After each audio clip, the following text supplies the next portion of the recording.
Hello everyone, সমাপ্তিস কিচেনে সবাইকে স্বাগতম। আশা করছি সবাই অনেক ভালো আছেন। আবারও নতুন একটা রেসিপি নিয়ে আপনাদের সাথে চলে এসেছি। আজকে আমি আপনাদের সাথে খুবই সহজভাবে সবারই প্রিয় পিৎজা রেসিপি শেয়ার করব। তো আমি আশা করছি আজকে আমার রেসিপিটি আপনাদের কাছে ভালো লাগবে।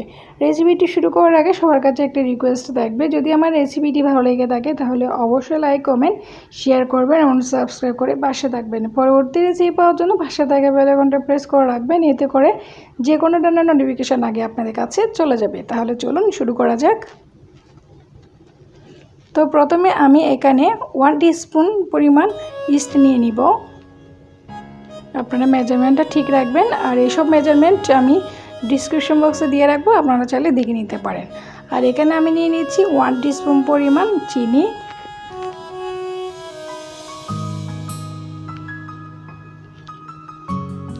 আর এখানে আমি 100 মিলিগ্রাম নিয়ে নিব উষ্ণ গরম জল।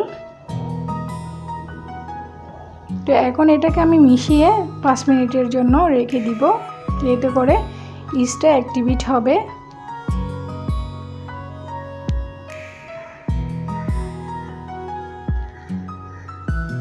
তো এখন আমি ডোটা রেডি করব, এই জন্য আমি এখানে ময়দা নিয়ে নিব 150 গ্রাম। আজকে আমি যেসব ইনগ্রেডিয়েন্টস ইউজ করেছি এসবের পরিমাপ আমি ডেসক্রিপশন বক্সে দিয়ে রাখবো, আপনারা চাইলে দেখে নিতে পারেন। আর এখানে আমি হাফ টিস্পুন পরিমাণ দিয়ে দিব লবণ। আর এখানে আমি 10 গ্রাম দিয়ে দিচ্ছি বাটার।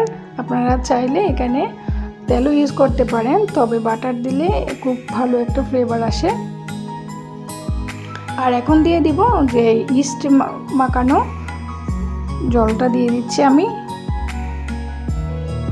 তো এখন সবগুলো আমি মিশিয়ে নিব আর একটা ডো করে নিচ্ছি।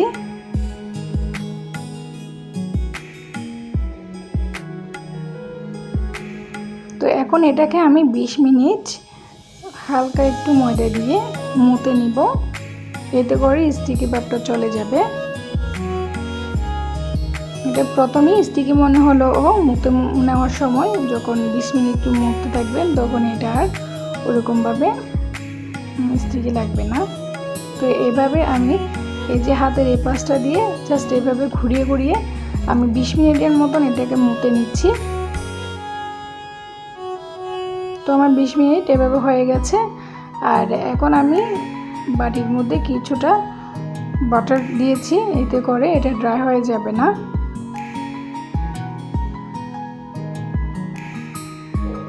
তো এখন আমি র্যাপিং করে নিব এটাকে।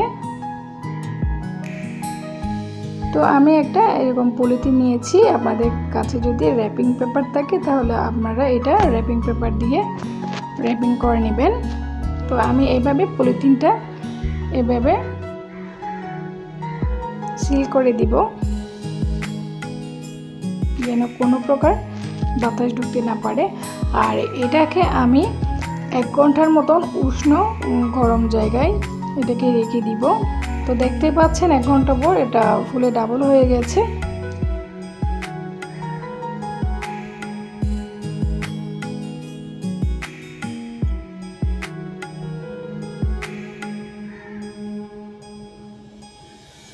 তো এখন এটা থেকে আমি বাতাসটা বের করে নিচ্ছি। খুবই সহজ, আপনারা অবশ্যই এটা একবার হলো ট্রাই করবেন। খুবই সহজভাবে আমি আপনাদের সাথে এই পিৎজা রেসিপিটা শেয়ার করেছি। আপনারা চাইলে এটা খুবই সহজভাবে বানিয়ে নিতে পারেন, খুবই কম ইনগ্রেডিয়েন্টস দিয়ে। তো এখন এটাকে আমি একটা ডো করে নিচ্ছি পিৎজার জন্য। তো আমি এখানে সামান্য ফ্লাওয়ার নিয়েছি। আর এখন আমি রুটির মতন একটা শেপ দিয়ে দিব, হাত দিয়ে এভাবে চেপে চেপে। আপনারা চাইলে এখানে বেলুনিও ইউজ করতে পারেন, তবে আমার মতে এই অবস্থাতে বেলুনের প্রয়োজন হয় না, যেহেতু এটা সফট থাকে। তো এখন আমি পিৎজা প্লেটে নিয়ে নিচ্ছি আর একটা কাঁটা চামচ দিয়ে এভাবে আমি এটাকে এভাবে মাঝখানে করে এভাবে করে দিব, এতে করে কোনো প্রকারে পিৎজাটা হওয়ার পরে ফুলে থাকবে না।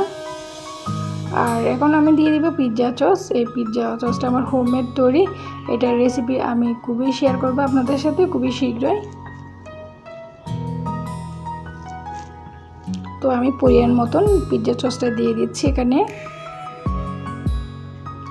আর এখন আমি এখানে মোজারেলা চিজ নিয়েছি, এগুলোকে আমি গ্রেট করে নিয়েছি একটা গ্রেটার দিয়ে।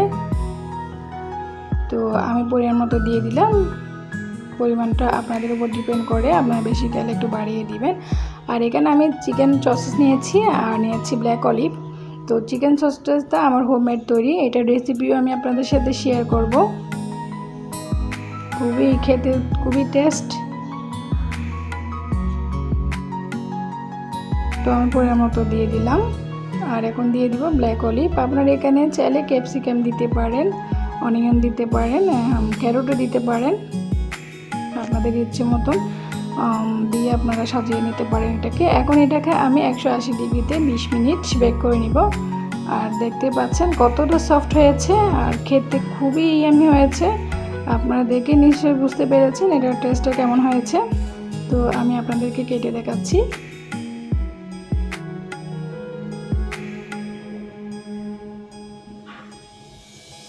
খুবই কম সময়ে কিন্তু এটা তৈরি করা যায়, আপনারা একবার হলেও ট্রাই করে দেখবেন। জি। তো আমি আশা করছি আজকে আমার এই সহজ পিৎজা রেসিপিটি আমাদের কাছে ভালো লেগেছে। তো রেসিপিটি যদি ভালো লেগে থাকে তাহলে অবশ্যই একটা লাইক দিবেন। আজকে এই পর্যন্ত, পরবর্তী কোনো রেসিপি নিয়ে আবারও আপনাদের সাথে ফিরে আসবো। ততক্ষণে খুব ভালো থাকবেন, সুস্থ ও নিরাপদে থাকবেন।